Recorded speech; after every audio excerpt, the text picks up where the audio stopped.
விஷயம் சார், அதாவது enforcement directorate வந்து ஒரு புகாரை எடுத்துருச்சு அப்படின்னு தெரிந்தவுடன் வேகமாக காவல்துறை அந்த எஃப்ஐஆரை க்ளோஸ் பண்ணுறாங்க அப்படின்னு சொல்லிட்டு ஒரு சார்ஜ் வைக்கிறாங்க. சரி, இதை தமிழ்நாடு போலீஸ் செய்யுமா அப்படின்னா இவர்கள் செய்திருக்கிறார்கள். இதே சென்னை மாநகர காவல் ஆணையரகத்தில் இருக்கக்கூடிய சிசிபி நீதிமன்றத்தின் உத்தரவின் பேரில் பதிவு செய்த ஒரு எஃப்ஐஆரை வேகமாக க்ளோஸ் பண்ணியிருக்கிறாங்க. இவங்க 2 பேத்துக்குள்ளே செட்டில்மெண்ட் ஆயிடுச்சு அப்படின்னு சொல்லிட்டு நீதிமன்ற அனுமதியோடு பண்ணியிருக்காங்க. இந்த செட்டிங் வேலையை இவங்க செய்வாங்க, போலீஸ் செய்யும், எங்களுக்கு தெரியும், நாங்களே அதை எக்ஸ்போஸ் பண்ணியிருக்கிறோம். அதனால் இன்னைக்கு இவர்கள் வைக்கக்கூடிய சார்ஜ், இப்போ நீங்கள் சொல்லுது என்னென்னா, எந்த ப்ரெடிகேட் அஃபென்ஸில் யாரை விசாரிக்க வேண்டுமோ அவர்களை விசாரிக்காமல் உயர் அதிகாரிகளை எல்லாம் விசாரிக்கிறாங்க. உண்மையிலே டாஸ்மார்க்கில் மேனேஜிங் டைரக்டர் வந்து கொள்முதல் செய்வதற்கான அத்தாரிட்டி கிடையாது, அது ஜிஎம் தான் பண்ணுறாங்க. ஆர்டர்ஸ் போட்டு எடுக்கிற வேலைக்கு வந்து ஐஏஎஸ் ஆஃபீஸர் கிடையாது. ஆனால் அவர் வீட்டை ரெய்ட் பண்ணதெல்லாம் டார்கெட்டுங்கிறது தான் நீங்கள் சொல்லக்கூடியது. அதை உச்ச நீதிமன்றம் புரிந்து கொண்டு தான் அதை தடை போட்டிருக்கு அப்படின்ட்டு நீங்கள் கொண்டாடுறீங்க, அப்படி தானே? கொண்டாடுறோம்னு சொல்கிறத விட நீதி நிலைநாட்டப்பட்டிருக்குங்கிறத right words to say. Okay. இதில் இவங்களுடைய ஃபார்முலா எடுத்து பாருங்களேன். சத்தீஸ்கர், ஒரிசா, பீகார், டெல்லி, தெலுங்கானா, இங்கே எல்லாமே உங்களுக்கு ஒரு ஸ்டாண்டர்ட் ஃபார்முலா இருந்துச்சு. சரி. என்ஃபோர்ஸ்மெண்ட் டைரக்டரேட் வந்து எஸ்பெஷலாக அந்த லிக்கர் பேரனுக்குள்ளே நுழையும், அங்கே இருக்கக்கூடிய கம்பெனிகளை மிரட்டி அங்கே இருக்கக்கூடிய முதலமைச்சர்களுக்கோ அல்லது அவர்கள் சார்ந்த அமைச்சர்களுக்கோ நாங்கள் பணம் கொடுத்தோன்னு சொல்ல வைக்கும், அந்த கம்பெனியை மிரட்டும். அவங்க ஒத்துக்காத பட்சத்தில் அவங்க மேலே வழக்கு தொடுக்கும், அந்த கம்பெனி மேலே. ஒத்துக்கும் பட்சத்தில் நம்ம சந்திரசேகர ராவ் அவங்க பொண்ணை பிடிச்சி உள்ளே வச்சாங்க, டெல்லி கவர்மெண்ட்டில் பிடிச்சி உள்ளே வச்சாங்க. இது எல்லாமே அங்கே இருக்கக்கூடிய அரசியல் சூழ்நிலைகள் வேறு மாதிரி இருந்தது. அங்கே இருக்கக்கூடிய ப்ரொக்யூர்மெண்ட் அண்ட் செல்லிங் பேட்டர்ன் கம்ப்ளீட்டாக வேறு. Through liquor shops, retail outlets இருந்துச்சு. அங்கே இருக்கக்கூடிய சிஸ்டமில் டாஸ்மாக் மாதிரி ஒரு ஆர்கனைஸ்டு செக்டர் இல்லை. நம்ம தமிழ்நாட்டில் ஒரு டிஃப்ரென்ஸ் என்னென்னா, டாஸ்மாக்குங்கிற ஒரு கம்பெனி பாரத் பெட்ரோலியம் கார்பரேஷன் மாதிரி ஒரு தனி கம்பெனி. அந்த கம்பெனி என்ன பண்ணுது, லிக்கர் ப்ரொக்யூர் பண்ணுது. ப்ரொக்யூர் பண்ணிவிட்டு தன்னுடைய ரீட்டைல் அவுட்லெட்ஸ் மூலமாகவே அதை விற்பனை செய்யுது. தனி லைசன்ஸ் கொடுத்து விற்பனை செய்கிறது கிடையாது.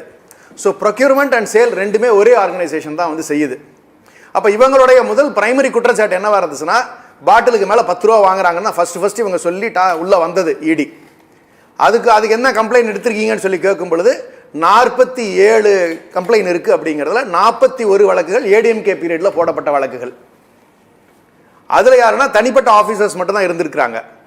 அவங்கள தான் இவங்க போய் விசாரிச்சிருக்கணும், அவங்கள விசாரிக்கலை. மேற்கொண்டு போடப்பட்ட 6 வழக்குகள் இருக்கக்கூடியவங்களும் இப்போ இருக்கிற எம்டி மற்றவங்க இல்லை. அப்போ இவங்களை போய் டார்கெட் பண்ணுறது என்னன்னு சொல்லி சொன்னீங்கன்னா, முதல்ல அந்த 10 ரூபா வசூலில் வந்துச்சுன்னு சொல்லி சொன்னாங்க இல்லையா, அதுக்கு இவங்க ஒரு இலக்கு நிர்ணயம் பண்ணுறாங்க. எங்களுடைய அரசை டேமேஜ் பண்ணுங்கிறத இவங்களோட பிரைமரி ஏஜெண்டா. ஏன்னா அந்த ஃபார்முலா நீங்கள் பாருங்கள் ஒரே மாதிரி தான் இருக்கும். அவங்களுக்கு ஒன்றும் புதுசாக செய்யறதுக்கு ஒன்றும் தெரியலை. ப்ராக்டிக்கலாக சொல்லணும்னா அதுதான் உண்மை. ஆனால் இங்கே ஃபார்முலா கம்ப்ளீட்டாக டிஃப்ரெண்ட். இந்த கம்பெனியினுடைய ஸ்ட்ரக்சரை இவங்க சரியாக புரிஞ்சுக்காம அவசரப்பட்டு கை வச்சுட்டாங்க. டிக்ளேர் பண்ணுறாங்க 1000 கோடி ஊழல்னு. இப்போ அதை நிரூபிக்கிறத என்ன பண்ணுறாங்கன்னா, பார் கொடுத்ததுல ஊழல்னு இப்போ எப்படின்னா பிடிச்சி வச்ச பிறகு அதுக்கப்புறம் அதை ஜஸ்டிஃபை பண்ணுறதுக்கான நடவடிக்கைகள் இவங்க முயற்சி பண்ணுறாங்க. அது மட்டும் இல்லாமல் இவங்க ஹராஸ் இவங்க நடத்தின விதம், அதிகாரிகளை அந்த நிறுவனத்தை நடத்தின விதம் மிக மிக மோசமாக இருந்தது. பெண் ஊழியர்களை இரவு நைட்டு 11-12 மணி வரைக்கும் வெயிட் பண்ண வச்சது முதற்கொண்டு பல குற்றங்கள் இதில் நடந்திருக்கு. வரம்பு மீறல்கள் நிறைய நடந்திருக்கு. இப்போ அந்த பிபிசிஎல்னு நான் உங்களுக்கு ஒரு எக்ஸாம்பிள் சொன்னேன். இப்போ கேஸ் சிலிண்டர் ஒவ்வொரு வீட்டுக்கும் வந்து ஒருத்தர் போடுறாங்க. இந்தியாவில் மொத்தம் diesel outlet LPG cylinder dealership வந்து 25,566 இருக்குது. கடந்த ஆண்டு 2023-24 200 கோடி கேஸ் சிலிண்டர் விற்பனை ஆயிருக்கு. ஒரு சிலிண்டருக்கு 50 ரூபாய் வீதம் அந்த சிலிண்டர் போடுறவர் காசு வாங்குறாருங்கிறது எல்லாருக்கும் ஒரு தெரிஞ்ச ஒரு விஷயமா இருக்கு. அது 50 ரூபாய் இனாமா இருக்கலாம், அல்லது ஒரு 100 ரூபாயா இருக்கலாம், விருப்பப்பட்டு கொடுக்கறதா இருக்கலாம். இதனுடைய தொகை எவ்வளவு தெரியுமா வருது? 10,000 கோடி ரூபாய் வருது ஒரு வருஷத்துக்கான தொகை மட்டுமே. அப்போ ஒரு சிலிண்டருக்காரன் வாங்குற தொகை இவங்க ஃபார்முலா படி எடுத்தோம்னா, பாட்டிலுக்கு 10 ரூபான்னு சொன்ன கதையில் 1000 கோடி வந்ததுன்னு சொல்லி சொன்னால், அப்போ இங்கே அந்த 50 ரூபா சிலிண்டருக்கு வாங்கின இந்த 10,000 கோடி ரூபாய் இவங்க எப்படி ஃப்ரேம் பண்ண ட்ரை பண்ணுறாங்கன்னா, இது பாரத் பெட்ரோலியமுடைய கம்பெனி இந்த 50 ரூபாயை வசூல் செய்து இதில் 10,000 கோடி ரூபாயை தேற்றி இதனை தங்களுடைய கட்சியினுடைய தலைவருக்கோ தங்களுடைய ஆளுகின்ற கட்சிக்கோ கொடுப்பதற்கு முயற்சி செய்தது அப்படிங்கிறதுக்கு நிகரான குற்றச்சாட்டு தான் இவங்க உருவாக்கணும்னு வச்சுக்கோங்களேன். அப்படி இவங்க சொல்ற பேட்டர்ல எடுத்தா 10,000 கோடி ரூபாய் எடுத்துக்கிட்டா 10 வருஷத்துக்கு எடுத்துக்கிட்டோம்னு சொன்னா 1 லட்சம் கோடி ரூபாய் இந்த இதுல இருந்து அவங்க ஜெனரேட் பண்ணியிருக்காங்கன்னு சொன்னா இவங்க ஒத்துக்குவாங்களா? இப்ப பிபிசிஎல் எம்டியை போய் பிடிச்சி அவரை இப்போ இதே எங்களுக்கு ஒரு கம்ப்ளைண்ட் வருது சார், இது மாதிரி 50 ரூபா வாங்குறாரு சார், இது லஞ்ச பணம், இது மாதிரி தமிழ்நாட்டில் இவ்வளோ சிலிண்டர் விற்குது, இத்தனை சிலிண்டர் மூலியமா 50 ரூபா லஞ்சம்னு சொல்லி சொன்னா எவ்வளோ பெரிய தொகை வருது, இதுக்கெல்லாம் எம்டி தான் பொறுப்பு அப்படின்னு சொல்லி பிபிசிஎல் ஐஓசி போன்ற நிறுவனங்களுடைய எம்டியை பிடிச்சு நாங்க விஜிலன்ஸ்ல பிடிச்சு விசாரிச்சா அவங்க ஒத்துக்குவாங்களா? இது போன்ற பிரைமா பேசி இல்லாத ஒரு கேஸை தான் கொஞ்சம் இருங்க, இது மாதிரி எந்த ஆதாரமும் இல்லாம இவங்களுக்கு சார்ஜ் பண்ணணும், கிரிட்டிசைஸ் பண்ணணுங்கிற ஒரே நோக்கத்தோடு இப்படிப்பட்ட ஒரு பேட்டர்னுக்குள்ள இடி உள்ள வந்திருக்கு. வந்தவங்களை எதையாவது ப்ரூவ் பண்ணியிருக்காங்களா? நாங்க இத்தனை கோடி ரூபா பிடிச்சோம். இதனுடைய பிஎம்எல்ஏ என்ன சொல்லுது? இவ்வளவு தொகையை அன்அக்கௌண்டடா ஜெனரேட் பண்ணி அதை அக்கௌண்ட் பண்ணி இன்னும் அந்த அசெட் வாங்கியிருக்காங்க, இவங்க கையில் அந்த பணத்தை பிடிச்சிருக்கோம்னு சொல்லி ஒரு லீடு நமக்கு தேவை. அந்த லீடு இது வரைக்கும் ஏதாவது ஜெனரேட் ஆயிருக்கா?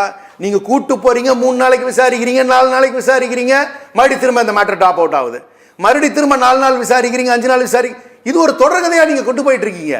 அப்படின்னா உங்களுக்கு வேற ஏதோ இன்டென்ஷன் இருந்துகிட்டு இருக்கு.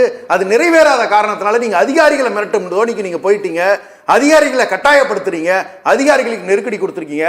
இப்படி நீ அவங்க டாஸ்மாக்ல இப்பெல்லாம் நடந்திருக்குன்னு சொல்லி சொன்னா அப்ப பிபிசிஎலுக்கு ரைடு பண்ணும், ஐஓசிக்கு ரைடு பண்ணும், அடுத்து இருக்கக்கூடிய ஹிந்துஸ்தான் பெட்ரோலியம் கேஸ் கம்பெனிஸ் எல்லாத்துக்குமே ரைடு பண்ணும். இதெல்லாம் மோடிக்கு தான் போச்சாங்கிற கேள்வி எங்க நீங்க அங்க முதலமைச்சரை சொன்னீங்கன்னு சொல்லி சொன்னாலோ எங்க கட்சியை சொன்னீங்க, அப்ப பாரதிய ஜனதாக்கு இத்தனை கோடி ஜெனரேட் பண்ணாங்களாங்கிற கேள்வியும் வரத்தான் செய்யுங்கிறதா நிதர்சனமான உண்மை. அவர் சொன்னார் இல்லையா, கியூஆர் கோட்லேருந்து இன்னும் வாங்கிட்டு இருக்காங்கன்னு சொல்லிட்டு கியூஆர் கோடு மூலியமா டிரான்சாக்ஷன் ஆகிறது எனக்கு தெரிஞ்ச வரைக்கும் 7 to 9% மட்டும்தான். மீதி எல்லாமே கேஷ் டிரான்சாக்ஷன் தான். அந்த கேஷ் டிரான்சாக்ஷனில் வாங்குற பணத்தையும் இவங்க இந்த மாதிரி சொல்கிறாங்கன்னு சொல்லி சொன்னால் அவன் அந்த வாங்குறத அவன் கேஷ் கட்டுறதுல ரெமிட்டன்ஸில் குறைச்சி கூட பண்ணுறதுக்கான வாய்ப்பு இருக்குது இல்லைங்களா? கேஷ் கணக்கில் போயிடுச்சு, மீதி பணத்தை டிஃபரன்ஸ் வச்சுருக்கான். அப்போ இந்த 10 ரூபாயோ 20 ரூபாயோ அவங்க வாங்குறாங்கன்னு சொல்லக்கூடியது இவங்க கீழ்மட்டத்தில் இருக்கக்கூடிய வாங்குறது முழுசா அப்படியே எடுத்து கொண்டு இவங்கெல்லாம் இங்க வாங்கிட்டாங்கன்னு சொல்றது அப்பத்தமான பொய். இது என்ன ஒரு ஃப்ரேமிங் ஆஃப் சார்ஜ், இந்த ஒரு ஒரு ஊழல் குற்றச்சாட்டை உறுதிப்படுத்துறதுக்கான ஒரு ஃப்ரேம் பண்றதுக்கான ஒரு முயற்சி. நீங்க கற்பனை நீங்க நினைச்சு பாருங்க, மொத்தம் எவ்வளவு கடை தெரியுங்களா இருக்கு? 4829 டாஸ்மாக் கடை இருக்கு. இந்த டாஸ்மாக் கடைகள் எல்லாம் நான் சொல்ற 7% to 9% மட்டும் தான் பார்கோடிங்ல டிரான்சாக்ஷன் வருது. அப்ப மீதி இருக்கக்கூடிய 92% அவன் கேஷா தான் வாங்குறான். கேஷா வாங்குறதுல அவங்ககிட்ட ஒரு ஜஸ்டிஃபிகேஷன் இருக்கு.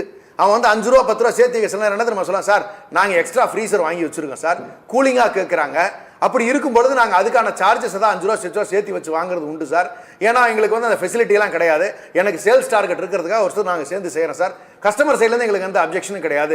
இப்படி ஒரு சில சர்வீஸ் ப்ரொவைட் பண்ணுறதுக்கும் உண்டான வாய்ப்புகள் இருக்கிறதுக்காக அவங்க ஜஸ்டிஃபிகேஷனில் இருக்கக்கூடிய விஷயங்களை யதார்த்தமாக இது இருக்கக்கூடிய ஃபீல்டில் அதுக்கு எந்த ஆதாரமும் கிடையாது இது வரைக்கும் நான் சொல்றேன். நான் அது இங்கதான் வந்துச்சுன்னு சொல்றாங்க பாத்தீங்களா? அதான் இந்த இவங்க சொல்ற இந்த தம்பி கதையாகட்டும், இவங்க சொல்ற இந்த புது புது கதைகள் எல்லாமே ஃப்ரேமிங் தான் பண்ண ட்ரை பண்றாங்களே ஒழிய அப்படி இருப்பதற்கான சாத்தியக்கூறுகள் இதுல முழுமையா இல்லைங்கிறத நான் பதிவு பண்ண விரும்புறேன். சுருக்கமா சொல்லணும்னா அது செல்வனு சேர்த்து சொல்றேன். பிஎம்எல்ஏக்கு தகுதியான வழக்குகள் தமிழ்நாட்டில் எத்தனை வழக்குகள் இருக்குன்னு சொல்றேன். ஆருத்ரா வழக்கை எடுக்கலாம், அவ்வளவு பெரிய ஊழல் அதுல இருக்கு, பல ஆயிரம் கோடி அதுல ஊழல் நடந்திருக்கு. அதுல அவர்கள் கட்சியில் இருக்கக்கூடிய சுரேஷ் அவர்கள் மீது வழக்கு தொடுக்கலாம். இல்ல நான் சொல்லிடுறேன், எத்தனை நயினார் 4 கோடி ரூபாய் ரயில்ல எடுத்துட்டு போன வழக்கு இன்னமும் நிலுவையில் இருக்கு. அதை எடுக்க மாட்டோம்னு சொல்லிட்டாங்க, அதை எடுக்க மாட்டோம்னு இடி சொல்லிருச்சு. அதெல்லாம் அதான் சொல்றேன், என்ன இன்டென்ஷன்ங்கிறது நமக்கு தெளிவா தெரியுது. அதே மாதிரி விஜயபாஸ்கரன் மேல இருக்கக்கூடிய வழக்குகளும் இன்னமும் நிலுவையில் இருக்கு. கடந்த 10 ஆண்டுகள்ல 4842 சோதனைகளை நடத்தி இருக்காங்க. 6000 வழக்குகளுக்கு பக்கமா பதிவு பண்ணியிருக்காங்க. அதுல வெறும் 47 வழக்குகள் மட்டும்தான் நீதிமன்ற விசாரணை முடிஞ்சு 44 பேர் மட்டும்தான் தண்டிக்கப்பட்டிருக்காங்க. மீதி இருக்க வழக்குகள் அத்தனையும் வச்சுக்கிட்டு மிரட்டுறதுக்கான டூலா கட்ட பஞ்சாயத்து பண்றதுக்காகவும் தன்னுடைய எதிர்கட்சியினரை ஒவ்வொரு மாநிலங்களிலும் தொழிலதிபர்களை மிரட்டுவதற்கு மட்டுமே பாரதிய ஜனதா என்போர்ஸ்மெண்ட் டைரக்டரேட்டை பயன்படுத்தி வச்சுக்கிட்டு இருக்குங்கிறத நிதர்சனமான உண்மை. அது தமிழ்நாட்டில் எடுபடாதுங்கிறத நான் பதிவு பண்ண விரும்புறேன்.